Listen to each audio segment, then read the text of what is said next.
வல்லினம் மிகும் இடங்களுக்கான ரூல்ஸ் நிறைய இருக்கு.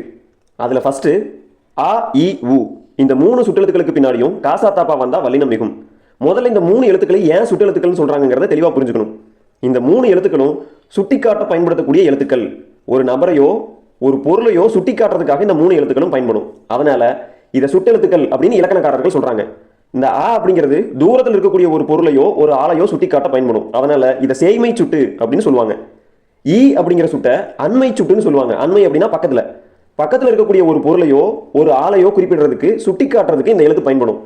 அதனால இதை அண்மை சுட்டு அப்படின்னு சொல்லுவாங்க. ஊ அப்படிங்கிற எழுத்து ரொம்ப தூரத்திலையும் இல்லாம ரொம்ப பக்கத்திலையும் இல்லாம இரண்டுக்கும் இடைப்பட்ட இடத்துல இருக்கக்கூடிய ஒரு பொருளையோ ஒரு ஆளையோ சுட்டி காட்ட பயன்படுத்தப்பட்டு இருந்துச்சு. ஆனா தற்கால தமிழ்ல அது வழக்கத்துல இல்ல. மீதி 2 எழுத்துக்களுக்கான எடுத்துக்காட்டுகள் இங்க கொடுக்கப்பட்டிருக்கு. ஆ கூட்டல் கல்லூரி அக்கல்லூரி, ஈ கூட்டல் பள்ளி இப்பள்ளி, ஆ கூட்டல் சிறுவன் அச்சிறுவன், ஈ கூட்டல் திசை இத்திசை.